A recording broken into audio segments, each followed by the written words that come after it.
Bien, pues como ustedes vieron en el flyer de la sesión, se titula México lindo y qué herido, haciendo un retruécano, literariamente hablando, de aquella famosa canción de México lindo y querido. Todavía vemos mexicanos que amamos a México, pero son una gran mayoría los que no lo aman, los que no lo conocen, los que no piensan en la patria, los que no valoran la herencia maravillosa de la hispanidad, que consiste en ser depositarios de la única religión verdadera, el catolicismo, y de haber logrado que 300 españoles, con la ayuda de 500,000 de indígenas, doblegaran al depredador sanguinario y cruel fragmento de la humanidad llamado raza azteca o tribu azteca, que se dedicaba exclusivamente al canibalismo, al paganismo y a cometer, como dice Motolinía, el famoso monje historiador, a convertir a lo que después sería México en un traslado del infierno. Entonces hoy vamos a ver y a comentar y a discutir sobre historia de México moderna, actual. ¿Qué está pasando con México? Y la gran pregunta que yo espero que muchos de ustedes intenten contestar es: ¿por qué está sucediendo con México lo que está sucediendo? Para lo cual vamos a ver un video de 17 minutos 25 segundos, es decir, casi 18 minutos, un video que nos pinta de una manera macabra, de una manera brutal, dolorosa, lo que está sucediendo en México, hasta dónde hemos llegado, a la trata de mujeres, de niñas, a vender carne adolescente como si fuera una mercancía desechable. Por eso es México lindo y qué herido, no querido, sino qué herido, herido de muerte, herido hasta el corazón, desgarrado por el paganismo, devorado por la crueldad, de una manera tan brutal, tan infernal, que difícil resulta creer lo que está sucediendo. En la primera parte de la sesión vamos entonces a ver este video compartido que se llama La DEA y Harfuch, el jefe de la Policía Nacional, interceptan un avión con fentanilo y el piloto dice algo que cambia la historia. ¿Qué es lo que dice el piloto? Vamos a verlo en esa primera parte. Luego, en la segunda parte haremos comentarios y en la tercera parte sacaremos conclusiones y propondremos algún plan de acción de cada uno de nosotros para oponernos a esta brutalidad que está desangrando, desgarrando, aniquilando a nuestro querido México. ¿Listos? Pongan muchísima atención. Incluso si pueden tomar notas de lo que vamos a escuchar, tómenlas porque es verdaderamente aterrorizante. Dudé mucho en pasar o no este video, pero finalmente decidí que estamos entre adultos y que es muy conveniente que todos sepan lo que realmente está sucediendo con nuestro México lindo y qué herido, herido de muerte. Veamos. Mucha atención. Y el piloto dice algo que cambia la historia, o la familia. Antes de comenzar con esta ¿Están oyendo bien? Sí. Bien. impactante historia que sacudió las estructuras del narcotráfico en México, no olviden suscribirse al canal y activar la campanita para no perderse ninguna actualización. Pero sobre todo, Quiero que me dejen en los comentarios qué opinan sobre esta operación conjunta entre la DI y las fuerzas mexicanas. Sus comentarios son fundamentales para seguir trayéndoles el mejor contenido informativo. Ahora sí, vamos con los hechos. Era una madrugada de martes en el Aeropuerto Internacional de Tijuana cuando los primeros rayos del sol comenzaron a filtrarse entre las nubes bajas que cubrían la pista, a las 5:47 de la mañana.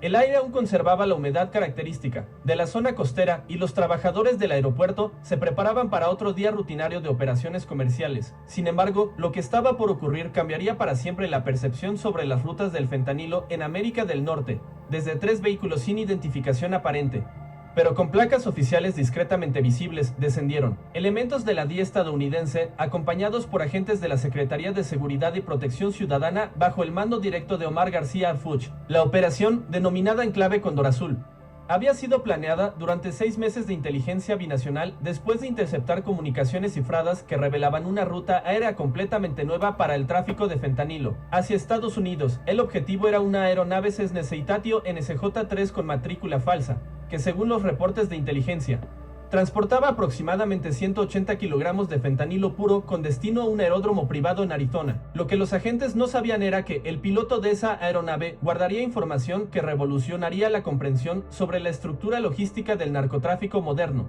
Rodrigo Mendoza, de 34 años, expiloto comercial con más de 8,000 horas de vuelo, había sido reclutado por el cártel de Sinaloa hacía apenas 8 meses. Su perfil era perfecto: licencias internacionales vigentes, expediente limpio y una situación económica desesperante después de perder su empleo durante la pandemia. Para las organizaciones criminales, pilotos como Rodrigo representaban la nueva generación de operadores, profesionales capacitados, discretos y aparentemente invisibles para las autoridades. Esa mañana, mientras realizaba las verificaciones previas al vuelo en un hangar privado del aeropuerto, Rodrigo no sabía que, desde hacía 72 horas, era monitoreado por sistemas de seguimiento satelital de la DI. Cada movimiento, cada comunicación, cada ruta había sido documentada meticulosamente. Su teléfono celular, intervenido legalmente, había revelado una red de contactos que incluía no solo a traficantes, sino a funcionarios aeroportuarios, controladores de tráfico aéreo y empresarios aparentemente legítimos. A las 6:15 de la mañana, cuando Rodrigo encendió los motores de la aeronave, los agentes se posicionaron estratégicamente alrededor del hangar. La coordinación era perfecta, mientras los elementos mexicanos bloqueaban las salidas terrestres. Los agentes estadounidenses se preparaban para abordar la aeronave antes del despegue. Lo que parecía una operación rutinaria de intercepción estaba por convertirse en una revelación que sacudiría los cimientos de la lucha antinarcóticos.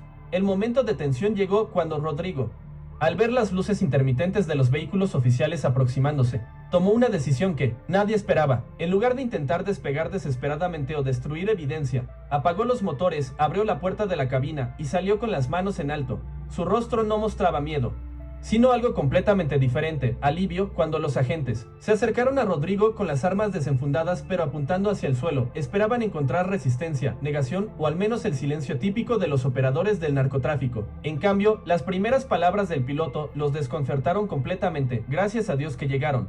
Ya no podía más con esto. Su voz tembló ligeramente, pero sus ojos reflejaban una determinación que ninguno de los agentes había visto antes en una captura de esta magnitud. El agente especial de la DI, Michael Harrison, veterano con 15 años de experiencia en operaciones antinarcóticos, se acercó cautelosamente mientras sus compañeros aseguraban el perímetro. Rodrigo Mendoza queda arrestado por tráfico internacional de sustancias controladas, declaró en un español fluido aprendido durante años de operaciones en la frontera. Pero la respuesta del piloto los tomó por sorpresa. Agente, necesito hablar con ustedes. Tengo información que puede salvar vidas, muchas vidas. Mientras los especialistas en evidencia comenzaron a documentar el interior de la aeronave, el hallazgo superó todas las expectativas. Los 180 kilogramos de fentanilo estaban distribuidos en compartimientos especialmente diseñados dentro de los tanques de combustible auxiliares. Una técnica de ocultamiento tan sofisticada que requería modificaciones estructurales realizadas por ingenieros especializados. Pero eso no era todo. También encontraron 15 kilogramos de carfentanilo, una sustancia 100 veces más potente que el fentanilo, capaz de matar a una persona con solo inhalar microscópicas partículas. La presencia de carfentanilo cambió inmediatamente la clasificación del operativo. Omar García Harfuch, quien había llegado al aeropuerto una hora después de iniciada la operación, ordenó la activación del protocolo de emergencia química. Equipos especializados en materiales peligrosos fueron desplegados desde la Ciudad de México y todo el personal involucrado en la operación debía someterse a exámenes médicos inmediatos. La cantidad de carfentanilo asegurada era suficiente para contaminar el suministro de agua de una ciudad entera. Durante el traslado a las instalaciones de la PGR en Tijuana, Rodrigo comenzó a revelar información que hizo que los agentes estadounidenses solicitaran inmediatamente una videoconferencia de emergencia con sus superiores en Washington. El piloto no era simplemente un transportista más. Durante los últimos 8 meses había volado en 23 misiones diferentes, transportando no solo drogas, sino también precursores químicos, dinero en efectivo y, según sus declaraciones, personas muy importantes que nunca debían aparecer en registros migratorios. Yo pensé que solo iba a transportar cocaína, explicó Rodrigo durante su primera declaración informal. Me dijeron que eran medicamentos genéricos para el mercado negro. Cuando me enteré de que era fentanilo, ya era demasiado tarde. Me amenazaron con matar a mi familia si intentaba salirme. Sus manos temblaban mientras describía cómo había sido chantajeado después de descubrir la verdadera naturaleza de su trabajo. Pero lo más perturbador vino después. Rodrigo reveló que existía una red de al menos 12 pilotos como él, todos ex empleados de aerolíneas comerciales, reclutados con el mismo método, ofertas de trabajo aparentemente legítimas que gradualmente se convertían en operaciones criminales. Nos tenían divididos, explicó. Cada piloto conocía solo su ruta, solo sus contactos. Nunca sabíamos quiénes eran los otros hasta que se detuvo abruptamente, mirando a los agentes con una expresión de terror genuino. Hasta que vi algo que no debía ver hace 3 semanas. Un vuelo que no era mío, pero que despegó de la misma pista privada en Culiacán. Reconocí al copiloto. Era un ex compañero de Aeroméxico, pero lo que llevaban en esa aeronave no eran drogas. Su voz se quebró. Eran personas, mujeres jóvenes, inconscientes, en contenedores refrigerados. El silencio en la sala de interrogatorios fue absoluto. Los agentes intercambiaron miradas de horror mientras procesaban las implicaciones de esa revelación. Si Rodrigo estaba diciendo la verdad, no estaban enfrentando solo una red de tráfico de drogas, sino algo mucho más siniestro, una operación de trata de personas a escala internacional usando las mismas rutas y la misma infraestructura que el narcotráfico. Michael Harris tomó notas frenéticamente mientras Rodrigo continuaba su relato. Esa noche no pude dormir. Investigué por mi cuenta y descubrí que esas aeronaves modificadas no solo transportan droga hacia Estados Unidos, también transportan personas hacia otros países, Canadá, Europa, incluso Asia. Es una red global, agente. Y yo ya no podía ser parte de eso. La revelación de Rodrigo sobre el transporte de personas desató una cascada de eventos que nadie había anticipado. A las 2 horas de su detención, las oficinas centrales de la DEA en Virginia y el Centro Nacional de Inteligencia en México habían activado sus protocolos de máxima prioridad. Lo que había comenzado como una intercepción rutinaria de drogas se había transformado en la posible exposición de una red internacional de trata de personas que utilizaba la infraestructura del narcotráfico como fachada. Omar García Harfuch llegó personalmente a las instalaciones donde se realizaba el interrogatorio, acompañado por especialistas en trata de personas del FBI y agentes de Interpol que habían volado desde la Ciudad de México en menos de 3 horas. La urgencia era palpable. Si Rodrigo estaba diciendo la verdad, cada minuto de retraso podría significar más víctimas transportadas a destinos desconocidos. Necesito que me digas exactamente qué viste esa noche en Culiacán, le dijo Harfuch, directamente, sin protocolo diplomático. Su voz era firme pero no amenazante. Había comprendido que Rodrigo era más víctima que victimario. Cada detalle puede salvar vidas. Y necesito que confíes en que vamos a protegerte a ti y a tu familia. Rodrigo cerró los ojos como si estuviera reviviendo esa noche traumática. Era el 15 de abril. Aproximadamente a las 11:30 de la noche, yo había terminado mi vuelo de rutina desde Mazatlán y estaba guardando mi equipo en el hangar cuando vi una aeronave más grande, un Hawker 850, aterrizando en la pista privada. No era inusual, pero algo me llamó la atención. Los vehículos que llegaron a recibirla no eran los de siempre. Los agentes intercambiaron miradas. Los aviones Hawker 850 tienen capacidad para 8 pasajeros en configuración normal, pero pueden ser modificados para transporte de carga. Continúa, lo animó Harris mientras verificaba en tiempo real las bases de datos de aeronaves registradas. Me acerqué porque reconocí al copiloto, era Miguel Herrera. Volábamos juntos en Aeroméxico antes de la pandemia. Pensé en saludarlo, pero cuando vi lo que estaban descargando, Rodrigo se detuvo, temblando visiblemente. Eran contenedores metálicos como los que usan para transportar órganos, pero más grandes, con sistemas de refrigeración y monitoreo vital. La agente especial del FBI, Sarah Chen, especialista en trata de personas, se inclinó hacia adelante. ¿Pudiste ver cuántos contenedores eran? ¿Escuchaste alguna conversación?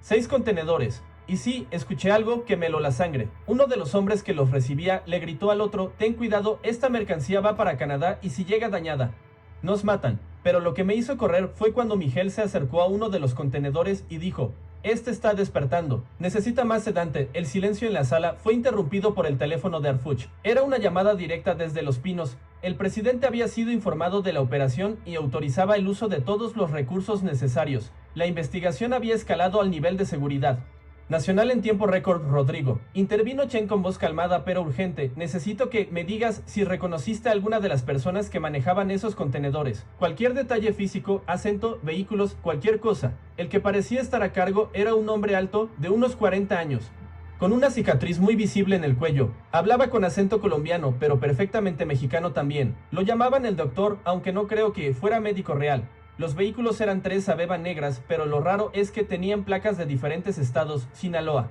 Jalisco y una que parecía estadounidense. Harris ya estaba coordinando con las bases de datos internacionales. El perfil coincidía con Roberto Castellanos, alias el Doctor, buscado por Interpol desde 2019 por liderar una red de trata de personas que operaba entre Colombia, México y Estados Unidos. Si realmente era él, estaban ante una de las organizaciones criminales más sofisticadas del continente. Hay algo más, continuó Rodrigo con la voz cada vez más firme. Esa misma noche, mientras me escondía, escuché una conversación telefónica del tal doctor.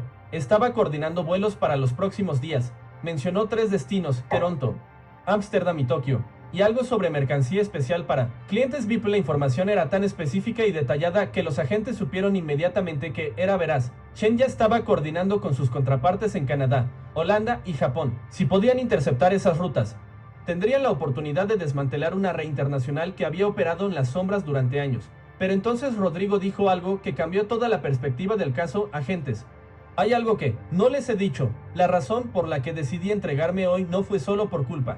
Hace 2 días recibí una llamada. Me dijeron que mi próximo vuelo sería diferente, que en lugar de drogas, yo iba a transportar paquetes especiales a Vancouver. Cuando pregunté qué tipo de paquetes, me dijeron niñas muy jóvenes. Y si haces preguntas, tu hija de 8 años va a acompañarlas. Las palabras de Rodrigo cayeron como un martillo en la sala de interrogatorios. La amenaza directa contra su hija había sido el detonante que lo llevó a tomar la decisión más difícil de su vida: traicionar a una organización criminal que no perdonaba para proteger a su familia y a víctimas inocentes. En ese momento, los agentes comprendieron que no estaban frente a un criminal arrepentido, sino ante un padre desesperado que había encontrado el valor para hacer lo correcto. Omar García Arfuch se comunicó inmediatamente con la policía ministerial de Guadalajara, donde vivían la esposa e hija de Rodrigo. En menos de 20 minutos, ambas fueron trasladadas a una casa de seguridad bajo protección federal. Tu familia está segura, le confirmó Arfuch, mostrándole una fotografía reciente, tomada por los agentes de protección. Ahora necesitamos que nos ayudes a salvar a otras familias. La operación que se desató a partir de esa confesión fue coordinada simultáneamente en 5 países, mientras Rodrigo proporcionaba detalles sobre aeródromos, rutas y contactos. Equipos especializados en rescate de víctimas de trata se movilizaron en Canadá, Holanda, Japón, Colombia y Estados Unidos. La información del piloto había abierto una ventana de oportunidad que no podía desperdiciarse. En Culiacán, un operativo conjunto entre la Guardia Nacional y la DI rodeó discretamente el aeródromo privado donde Rodrigo había presenciado la carga de los contenedores refrigerados, utilizando tecnología de vigilancia nocturna y drones de última generación.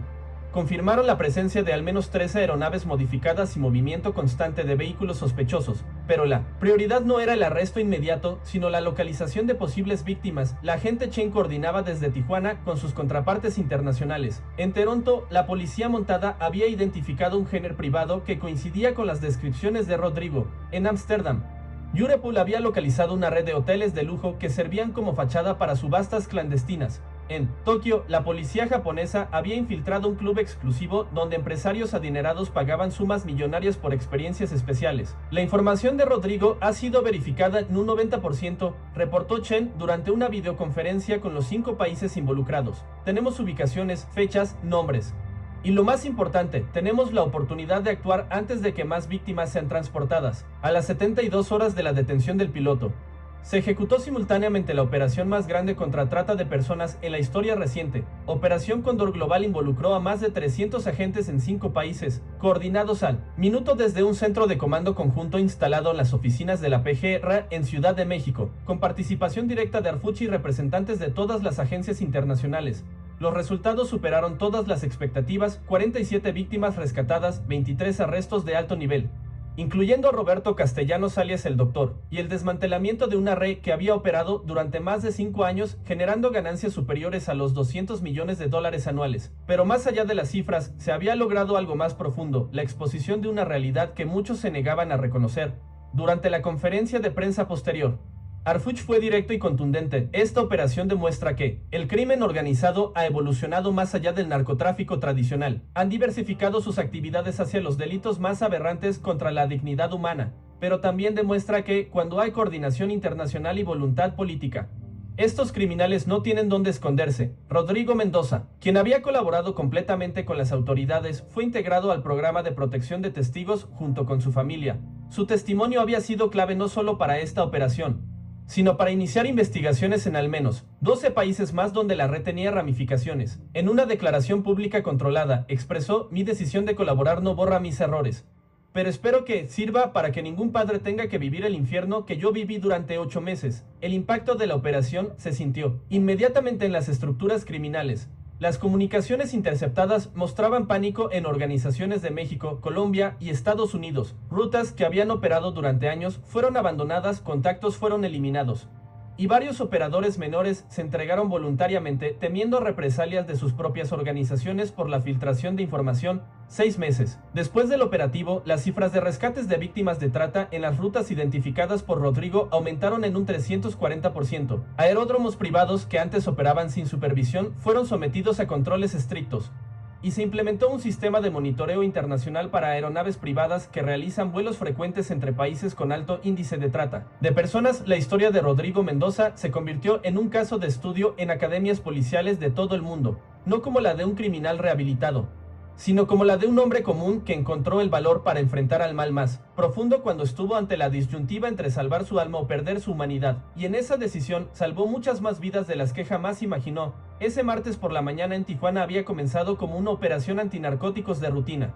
pero terminó siendo el día en que se demostró que la colaboración internacional y el valor individual pueden cambiar el destino de los más vulnerables en cualquier parte del mundo.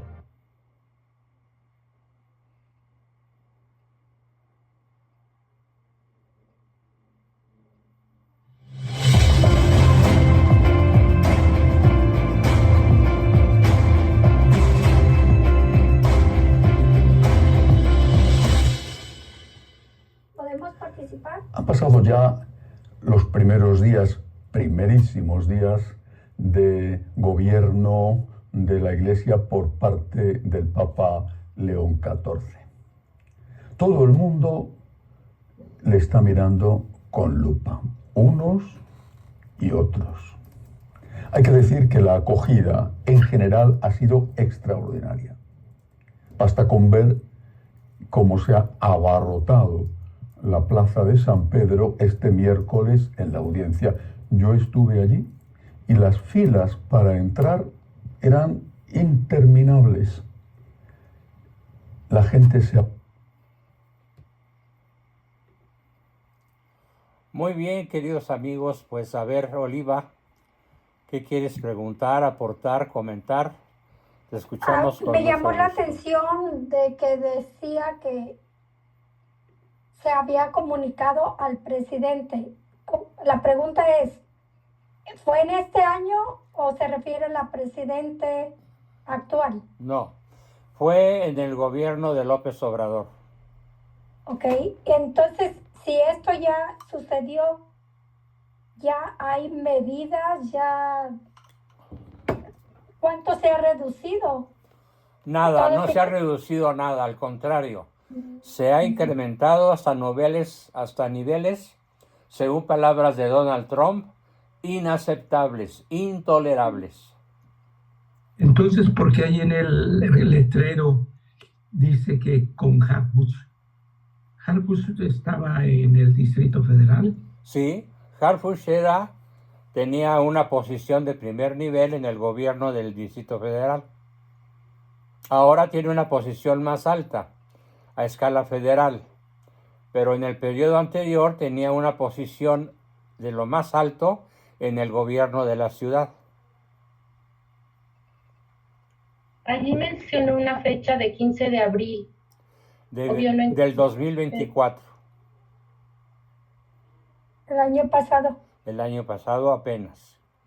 Las cosas no solamente no han mejorado, han empeorado brutalmente. A eso se deben tantas desapariciones y tantas cosas que están ocurriendo. Así es correcto. Qué Ahora, lo frustración. que yo quiero que reflexionemos es, ¿y por qué está ocurriendo esto? ¿Cuál es la raíz profunda de todo lo que relata este relator, este periodista, que sin pelos en la lengua nos dice que México es un país que exporta niñas, carne fresca, niñas de 12, 13, 14 años a varios países de la tierra para que viejos degenerados cumplan sus fantasías sexuales? México es ahorita el país en donde con mayor frecuencia, intensidad y costo existe la trata de blancas, la trata de personas humanas, pero dirigido principalmente contra bellas chamaquitas adolescentes que van a surtir, que van a satisfacer los monstruosos vicios y aficiones de los poderosos del planeta. La gran pregunta es, ¿hasta dónde hemos llegado y por qué? ¿Por qué hemos llegado a que las mujeres jóvenes sean vistas exclusivamente como carne de cañón, como mercancía? No como seres humanos, sino como mercancía. Imagínenselas metidas en un contenedor refrigerado, con aire acondicionado, narcotizadas lo suficientemente para que no estén conscientes y que puedan resistir vuelos hasta de 20 horas para llegar a hoteles de lujo donde van a cumplir en contra de su voluntad actividades de prostitución en las formas más degradantes y humillantes posibles. ¿Por qué y cómo hemos llegado a estos niveles de bestialidad en México? Es la gran pregunta que tenemos que hacernos, porque hoy nuestro tema es la historia contemporánea de México.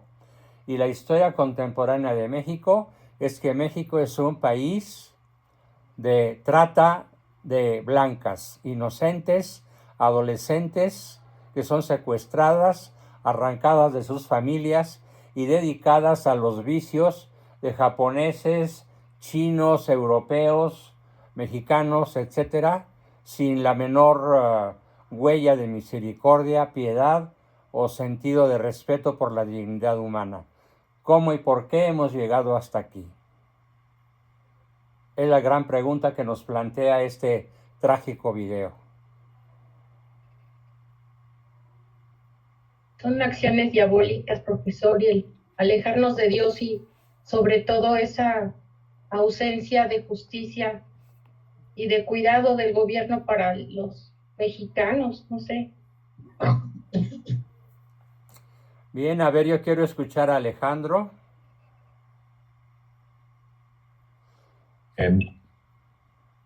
Pues sí, este tema es brutalmente escabroso.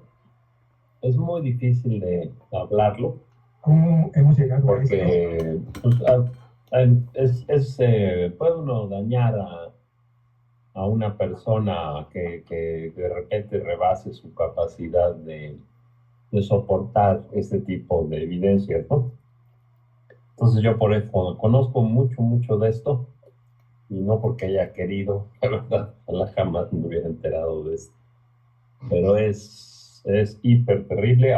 Las cantidades son, me parece, 10 millones de menores o algo así que se pierden en Europa cada año, y en Estados Unidos son como 80, ¿no? Y todo esto, hay declaraciones de un banquero que llegó a ser muy importante financista, se llama Claude Bernard, un francés, y él cuenta esto, ¿no?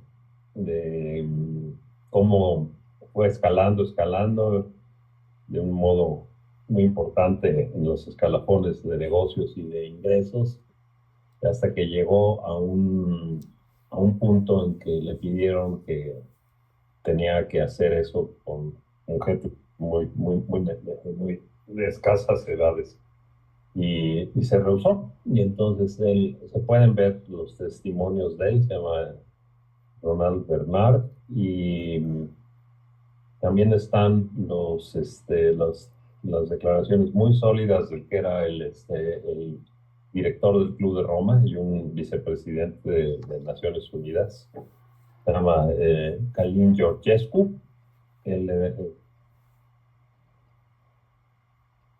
Elecciones en Rumanía y que iba muy adelante y lo descalificaron creo que 2 veces por decisiones de la Unión Europea. Y él, hay una entrevista, me parece que es con Tucker Carlson, y cuenta pues que la élite mundial se mueve dentro de estas prácticas aborrecibles, gente que está a altísimos niveles. Me sorprendió mucho que Georgescu pudiera ser presidente de Rumanía, y ahorita en Rumanía pues está la cosa muy caliente, ¿no? Porque llevan 2 elecciones que anulan, esta también creo que acaba de pasar el fin de semana pasado, ya no sé bien en qué terminó, pero digo, son declaraciones muy sólidas de gente que nunca te hubiera imaginado que platicara esto. Y pues ya nomás finalmente, para no ahondar tanto en este horror, existe una práctica dentro de la religión de Israel, de los cuates ahí que tienen la bandera de la estrella, y hay unos ritos que se llama el ritual, sacrificio ritual infantil. Eso es histórico, hay muchísimos documentos, especialmente hay sectas como el Chabad, no me acuerdo, que es un nombre compuesto, y creo que va por ahí, porque hay sectas y algunas masónicas y otras de este otro tipo de gente que piensan que para ser inmortales tienen que van ganando la inmortalidad a base de pues entrarle a este tipo de cosas, ¿no? Y termina con la muerte de las víctimas estas, ¿no? Entonces creo que es parte de todos estos eslabones. Aquí, curiosamente, hubo la película de Sonido de Libertad, donde fue Jim Caviezel, y participó Alejandro Monteverde, y participó Verástegui. Entonces, pues, es una película que pues embona ahí, pero pues ahora con las terribles sombras que hemos descubierto de ¿cómo se llama? Bueno, el que hemos estado hablando todo el tiempo. Entonces, ahí es curioso, ¿no? ¿Qué está pasando en esa parte? Y cuál es real y cuál es simulación. También cuál es el rol del agente Tim Ballard, que es el que sale en la película y es de la vida real, que también Héctor Rosales nos ha ayudado con la documentación de que él es un cuate de masónico, ¿no? ¿Cómo se llaman los de Salt Lake City, los de Utah? No son los... Ay, hoy se me fue. Bueno, todos los conocemos, los mormones, es mormón. Y entonces está confuso ahí la cosa. Pero bueno, nada más quería comentarles eso, porque sí, es horripilante. Yo casi, cuando me entero de eso, ya casi ni se lo mando a nadie, porque no le quiero echar a perder la vida a la gente. No, yo diría que al revés, mi querido Alejandro. Tener el conocimiento de lo que ocurre nos da libertad. El desconocimiento nos conduce a la esclavitud. Como dice la Biblia, mi pueblo perece por falta de conocimiento. Entonces no dudes en mandarnos la mayor información de la que dispongas, porque además generalmente tu información es de alto nivel, muy bien sustentada y nos abre mucho los ojos respecto de muchos temas que la mayor parte de la gente ignora.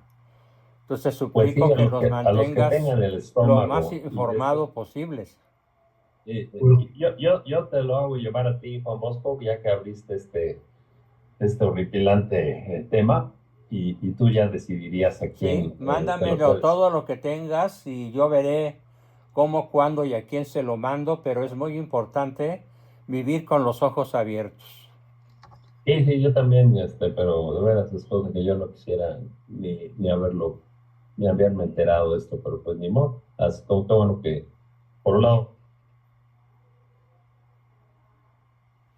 Bien, gracias Alejandro. Jorge Alberto. Sí, el cómo hemos llegado a esto.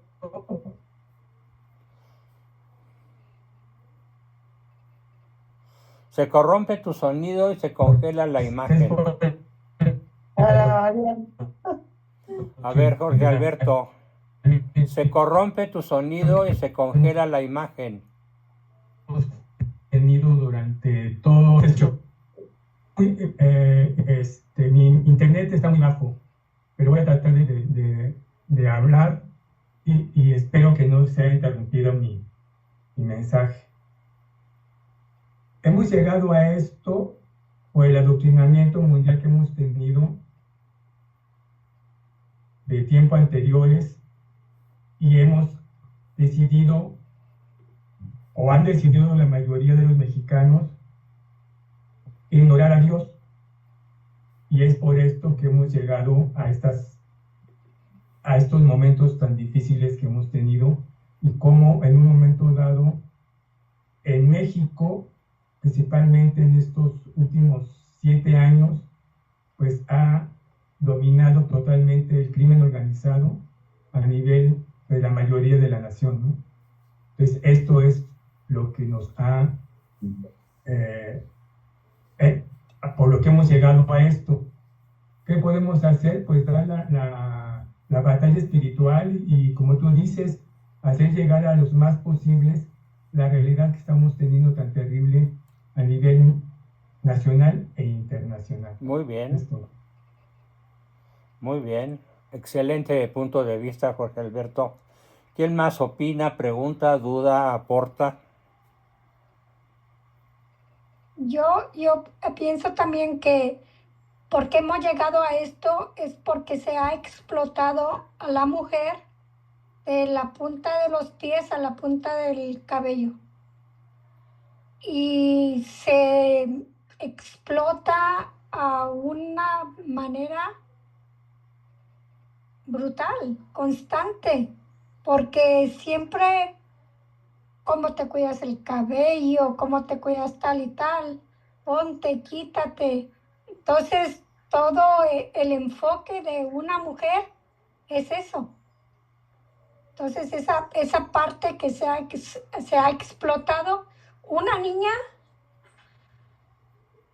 que sus padres nunca van a misa, nunca, ¿qué fin tiene esa criatura? Para mí esa es una de las muchas cosas más que contribuyen a eso. Bien, Oliva, muy bien dicho, bien pensado. Antes de que yo dé mi punto de vista, ¿quién más quiere opinar, aportar, preguntar, dudar? Yo no sé, Cristina. doctor, Sí, ¿puedo hablar? Claro. Bueno, yo lo que quería preguntar, porque no entiendo, ¿quién es ese señor Harfuch? Porque Harfuch si es sabe el jefe. tanto, Harfuch es el jefe de la Policía Nacional. sí, pero ¿quién es como persona? Porque ahora últimamente se está hablando mucho de él, y si sabe tanto, ¿por qué no pone remedios? Está haciendo ¿Por qué? detenciones muy importantes, prácticamente 1 o 2 por día. Y está Sí, extraditando pero gente. no llevan a ninguna solución, y a mí, no sé, yo siento que lo que está haciendo es buscar la forma de llegar a la presidencia él. Es Porque- probable que tu punto de vista sea correcto, pero hay que considerar que se trata de una persona que está en esos momentos demostrando una gran voluntad, haciendo un inmenso esfuerzo con riesgo para su vida inminente, de librar a México de un daño, de un mal, de unos parásitos que tienen más de 100 años gobernando este país. Y como dice el dicho, no se tomó Zamora en una hora. Pero su actuación ha recibido el reconocimiento de Donald Trump. Y para que Donald Trump reconozca a alguien que está haciendo bien, está muy, muy duro porque Trump no tiene pelos en la lengua.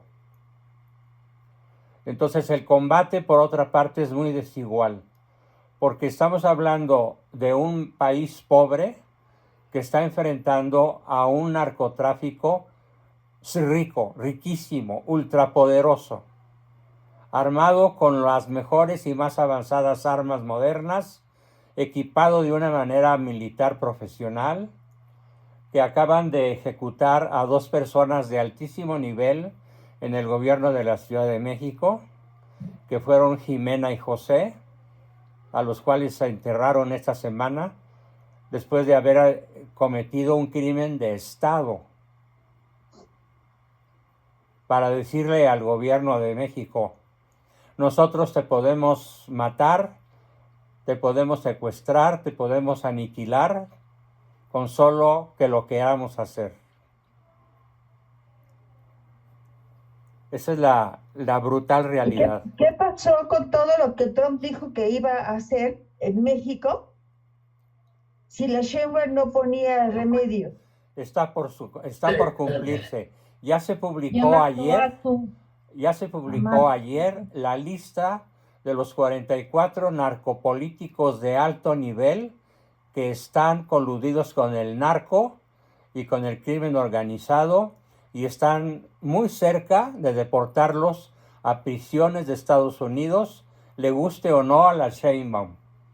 Ya es una decisión anunciada por Marco Rubio, el secretario de Estado norteamericano, un hombre limpísimo, decidido, valiente, que no tiene empacho en combatir al crimen organizado de una manera eficiente, oportuna y eficaz. Está por suceder. y el ejército.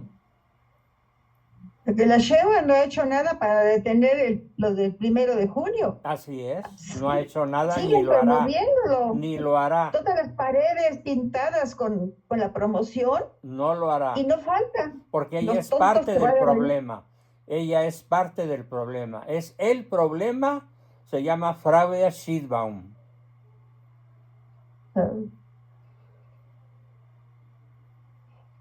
Entonces, Donald Trump ya tomó decisiones unilaterales y va a empezar a acabar con los narcos mexicanos, le guste o no a la fraude.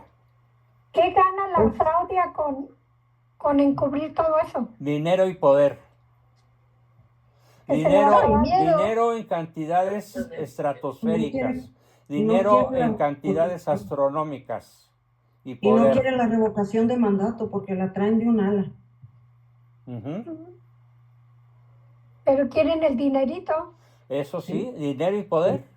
Y poder. Pero la gente del pueblo quiere el dinerito que les dan.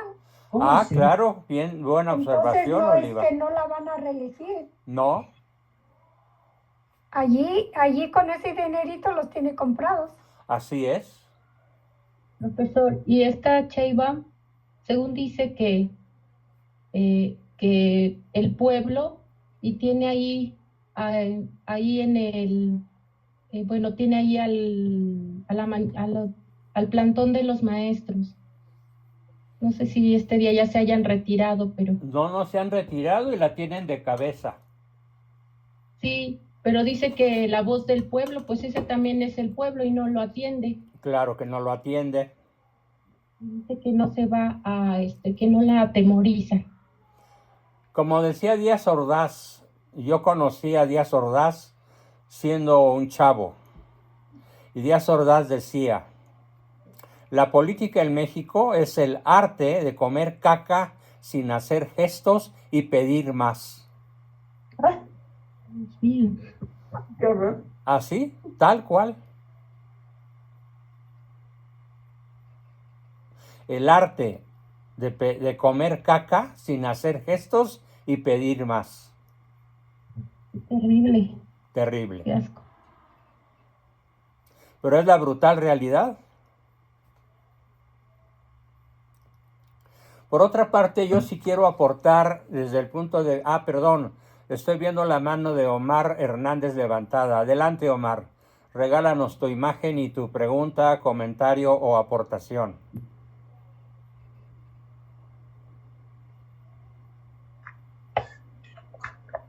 Ahí ya estoy en la sesión. ¿Sí me escucha ahí, doctor? Te escuchamos bien.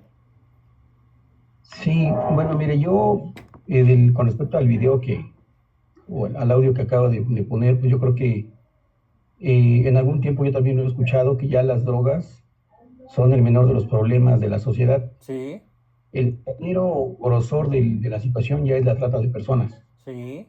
Ya lo que hace esto tan denigrante ya es la trata de personas. Por otro lado, yo creo que México, al ser un país falto de educación o educación muy básica, y al haber entrado a la globalización, pues hizo que esa carencia de identidad se fuera corrompiendo cada vez más, desde mi punto de vista. Correcto. Entonces, todas esas personas, esos jóvenes o esos adultos que fueron ingresando a información mala en lugar de información buena, y la pobreza, la falta de empleo, la falta de ser emprendedores, la falta de que el gobierno pusiera empeño en la educación de la sociedad, pues nos ha metido en un hoyo tan profundo como este que vivimos actualmente. Los gobiernos, pues México, a veces yo he escuchado por ahí que unos maestros nos decían que el peor enemigo de un mexicano es otro mexicano. El mexicano únicamente en la desgracia se une, en un temblor, en cosas de ese tipo se une el mexicano. De otra manera, pues en las reglas más básicas, cívicas, pues somos carentes, ¿no? Nos estacionamos en lugares de personas discapacitadas. Son cosas tan terribles que realmente el mexicano todavía necesita avanzar muchísimo.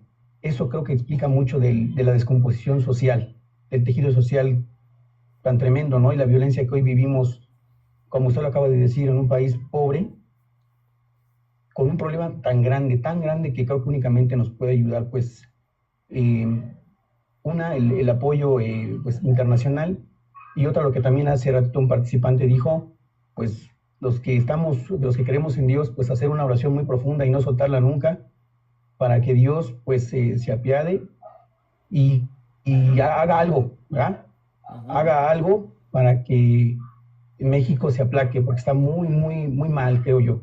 Y para variar, pues tenemos al país más poderoso que Estados Unidos. Entonces, pues, eso es una cosa también complicada, porque como nos puede beneficiar, también nos puede perjudicar mucho. Al ser un país oprimido y que muchos poderosos pasan por México para llegar a sus fines a Estados Unidos. Entonces, hay mucho por hacer y nos tocó vivir una situación, pues, muy compleja en México, pero hay que seguir trabajando muy duro. Esa sería mi aportación. Magnífica aportación. Muchísimas Mucha gracias. oración.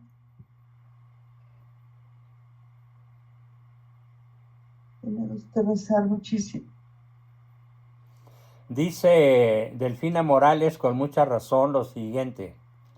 Buenas noches. El blog de Héctor Omar García Harfuch es hijo de la actriz María Sorté y del político del PRI García Paniagua, ligado a García Luna, y por lo tanto no son de fiar. Omar García Harfuch está haciendo las cosas presionado por los Estados Unidos y no por convicción. Él está comprometido con el narco también, ¿cierto? Así lo pensé. Así lo pensaste. Pues comparto plenamente esta aportación inteligentísima de Delfina, que sabe lo que está escribiendo. Muy bien, Delfina, Bien. Gracias por tu aportación. Expresión de Donald Trump.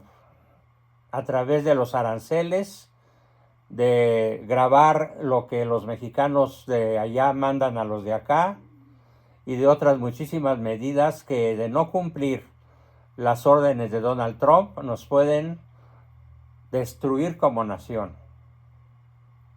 Peor de lo que ya estamos. Magnífica aportación, Delfina, muchas gracias.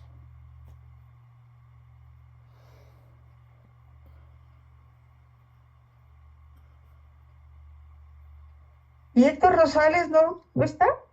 No, y no nos acompaña, algo le pasó a Héctor.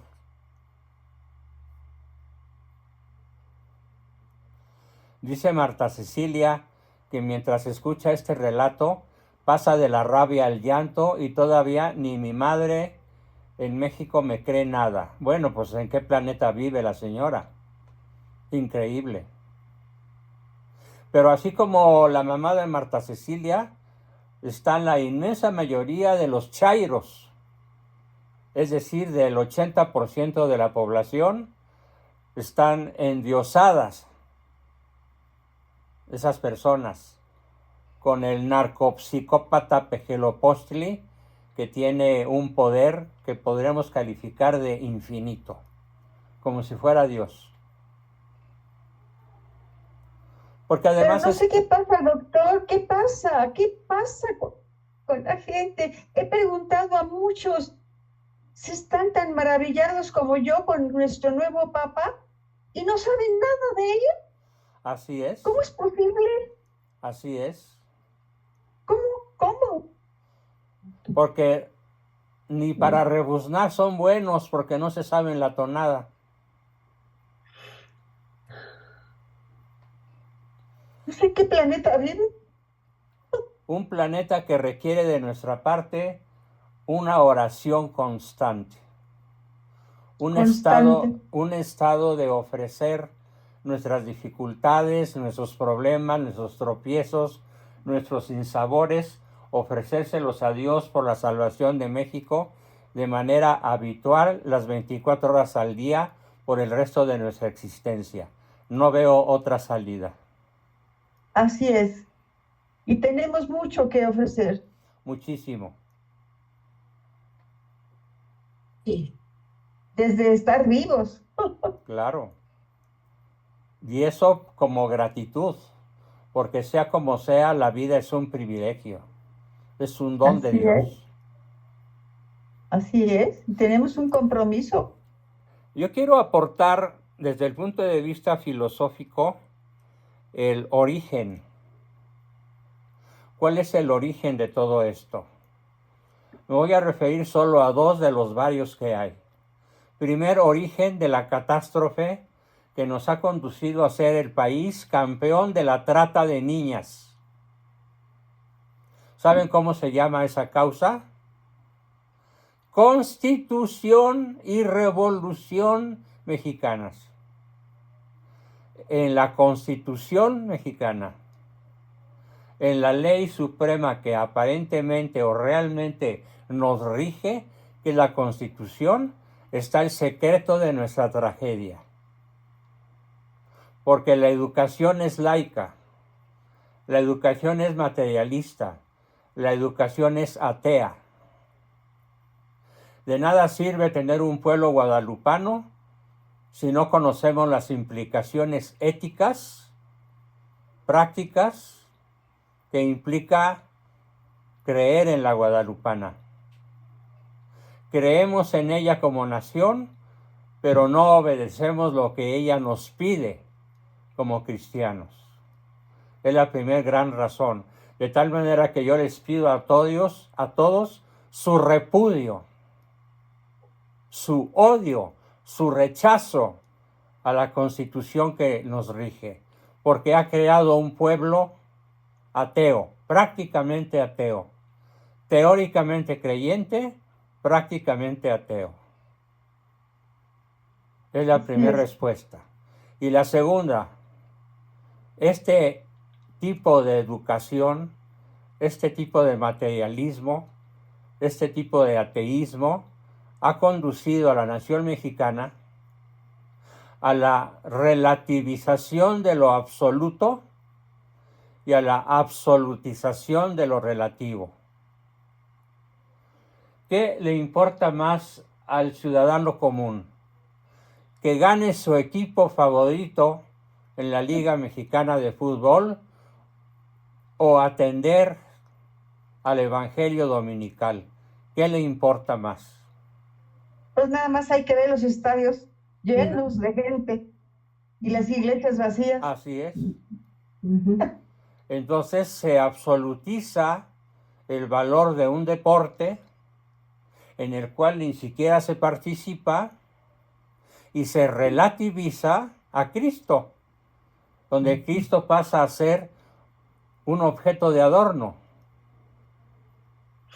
Un rosario deja de ser una oración para convertirse en un objeto carente de significado. La asistencia a misa se convierte en un ritual al que pocos van, pero no por un sentimiento de asombro, gratitud y adoración, sino porque es la costumbre. Ahí está la absolutización de lo relativo y la relativización del absoluto. ¿Dónde aprendieron eso? En la primaria, en la educación laica, en la Constitución, en las leyes que nos rigen. Allí fue el pueblo mexicano convertido en un pueblo pagano, en un pueblo que cree en Dios teóricamente, pero que no vive, ni ama, ni adora a Dios de manera comprometida, personal y profunda, como un acto virtuoso, para nada. Yo no lo veo en ninguna parte más que de manera excepcional. Así que, ¿qué nos toca? Despertar al pueblo en la medida en la cual tengamos alcance sobre diferentes grupos de personas y hacerles ver que viven una especie de sueño, que en realidad es una pesadilla que está destruyendo la patria, la nación y la vida. Esa es nuestra responsabilidad. Y exhorto a todos a hacerlo, a luchar por la verdad, a disminuir la tragedia que se cierne día a día sobre nosotros. Porque como dice la Biblia, mi pueblo perece por falta de conocimiento. ¿Quién no está dispuesto a dar la batalla? Yo espero que nadie levante la mano. Y que al revés, si yo pregunto, ¿quién está dispuesto a dar la batalla? Que todos levanten la mano y digan yo. Bien, ¿alguien más que quiera preguntar, aportar, dudar, consultar? Adelante, nos quedan todavía unos minutos.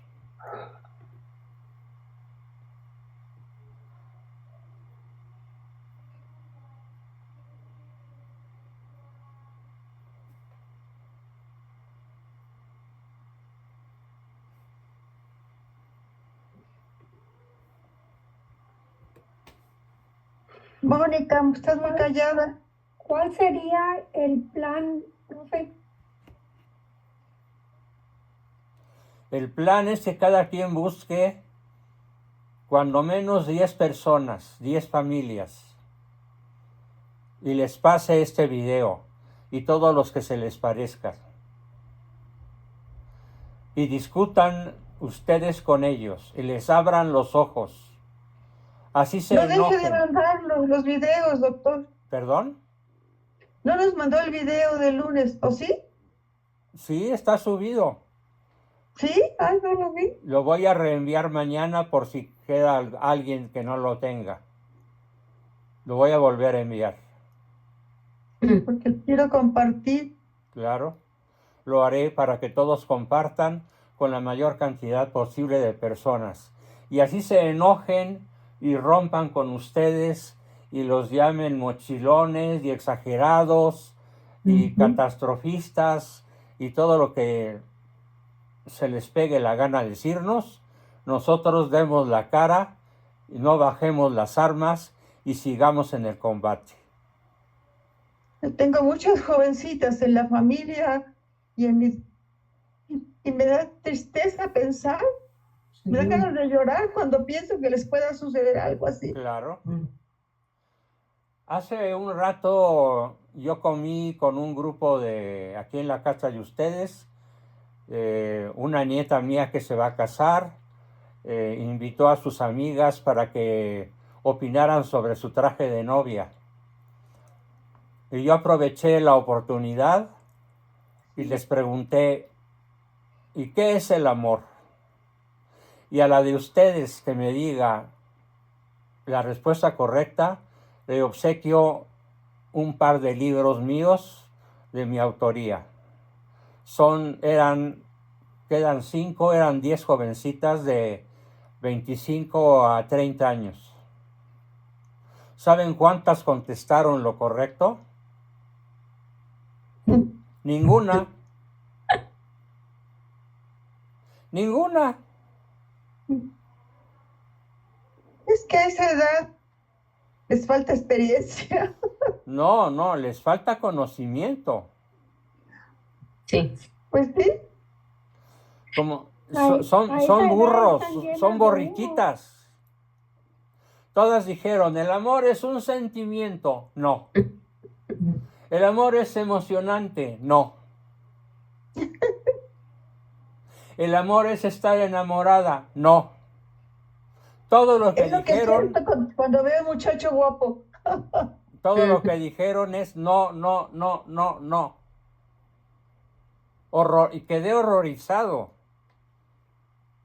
Y son las mejores amigas de una de mis nietas, la que se va a casar. Y cuando ella pretendió contestar, tampoco supo contestar.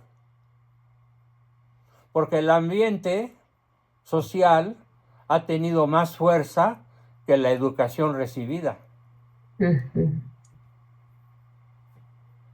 Ese es el problema. Terrible.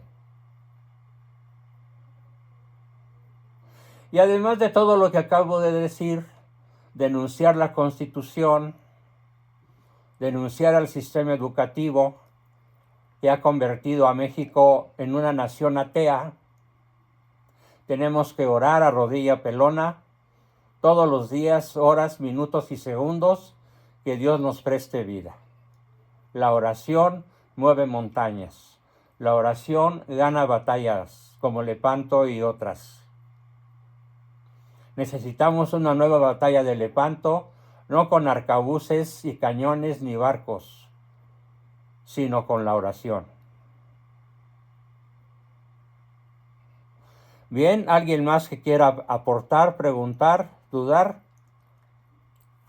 Y si no, para dar fin a la sesión y desearles el mejor fin de semana posible. Y solo me queda decir que hagamos todo lo que tenemos que hacer para lograr la batalla espiritual. Sí. Sin excusa y sin pretexto. Sin excusa ni pretexto. Bien, pues yo espero que todos nos unamos, como dice el Papa, en Cristo somos todos uno. Doctor, una pregunta. Sí, Cristi. ¿Usted sabe quién escribe esas historias que inventa la inteligencia artificial?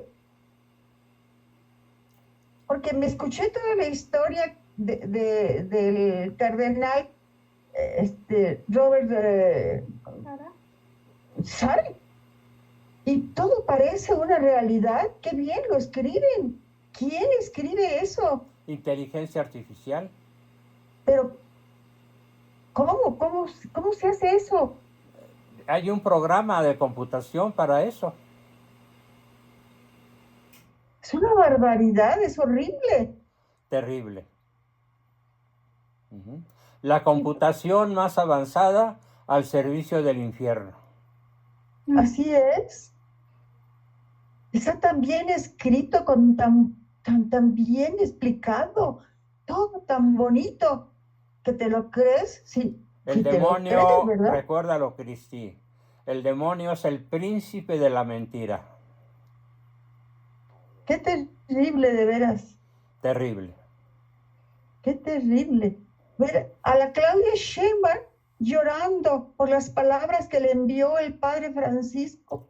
Puras El padre- mentiras, puras Ay, pues mentiras. claro que son mentiras, pero ¿cómo está escrito, por favor? Sí. La inteligencia artificial puede suceder en próximos días, que me vean ustedes diciendo algo contrario en forma absoluta a lo que enseño. Y ustedes van a creer que soy yo, pero no Así soy yo, es. es la inteligencia artificial.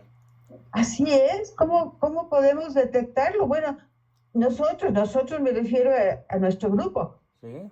pero la gente que no tiene ni idea de lo que es el Papa, pues ¿cómo no se van a creer todo eso? Claro.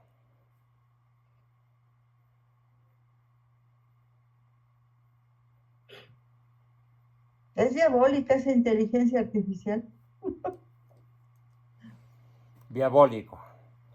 O bueno, es tecnológico, pero el diablo se aprovecha de todos los avances de la humanidad en el área tecnológica para hacer sus diabluras. Ay, Sí, Omar, adelante, Omar.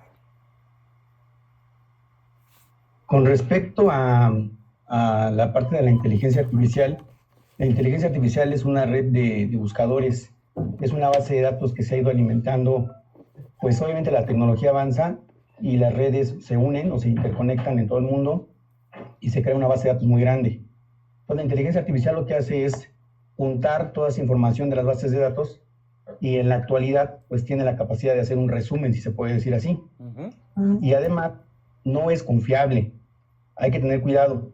Se le puede poner una trampa, por ejemplo, al ChatGPT o al Copilot o diferentes sistemas de inteligencia artificial, dependiendo de quién sea el proveedor, pero no son confiables totalmente. Entonces, la inteligencia artificial todavía no es algo confiable y no hay que tenerle realmente, pues, no hay que tener tanta seguridad en la misma. Se puede consultar para buenos fines, pero no hay que tener tanta seguridad. Y como lo dicen, en fines perversos, pues la inteligencia artificial puede fingir o escuchar una voz y posteriormente imitarla. Ajá. Sí. Ahorita se escucha mucho de los fraudes que hacen a uno por teléfono. ¿Qué es lo que pasa? Que la inteligencia artificial o los malhechores lo que hacen es grabar voces. Ajá. Pueden grabar voces de un banco y ya una vez que tienen la voz, lo que hacen es convertir las palabras. Entonces le pueden llamar a usted a su casa y decirle, llamo del banco fulanito, con una voz realmente de una persona del banco o de un motor de voz del banco, y de esa manera sacar la información de usted. Entonces, Así por eso es. le recomiendan que si le llegan a hablar de un banco, usted llame directamente al banco y se asegure que realmente le están hablando de ahí, o es por medio de un motor de inteligencia artificial que están fingiendo una voz para sacarle información. Entonces, por acá, el tema de la inteligencia artificial está todavía muy nueva y sí se usa con fines perversos para muchas cosas y no es confiable.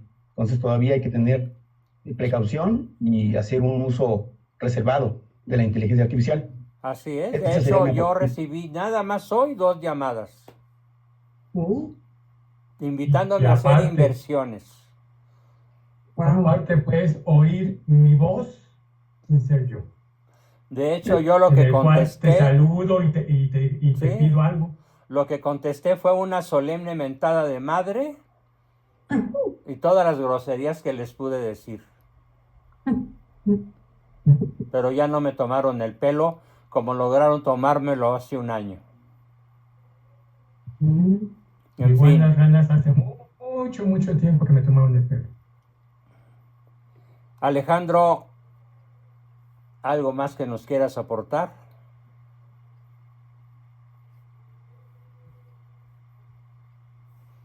Bien, pues parece que ya terminamos nuestra sesión.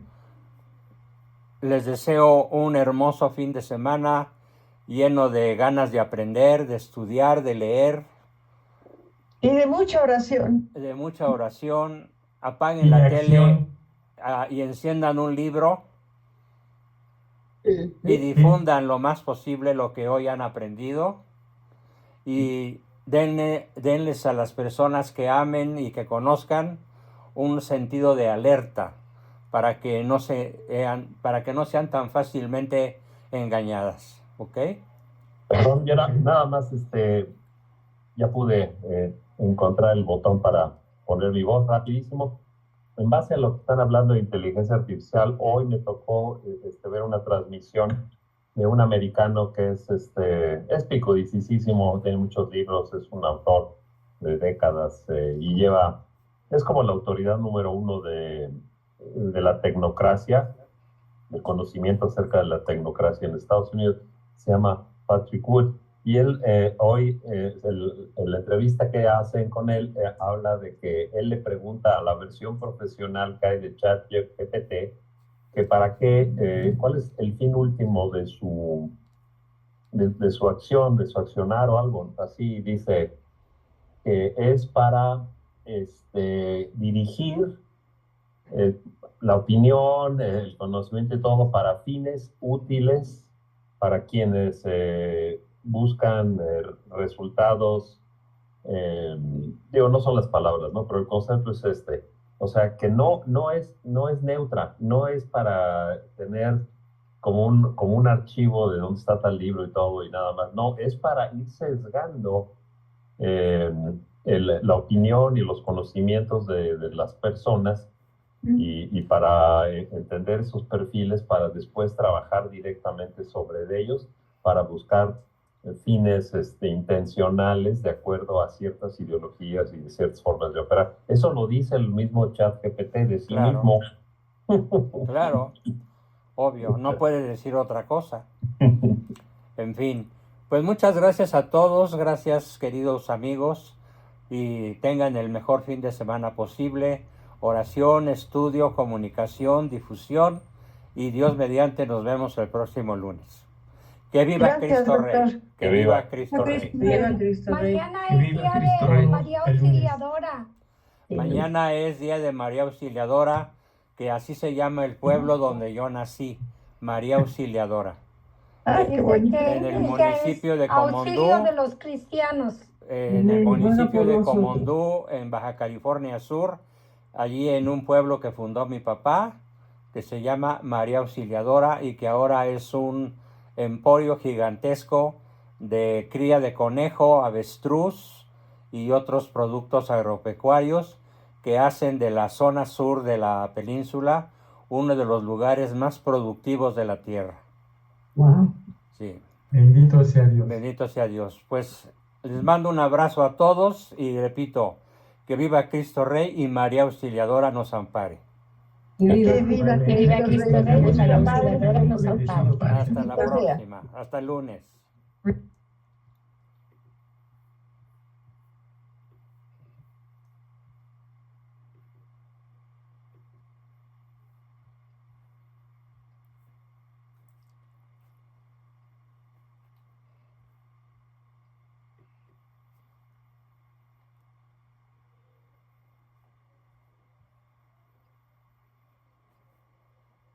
Ni siquiera quiero saludarles, sencillamente quiero decirles que estoy harto, estoy cansado, harto, pero realmente harto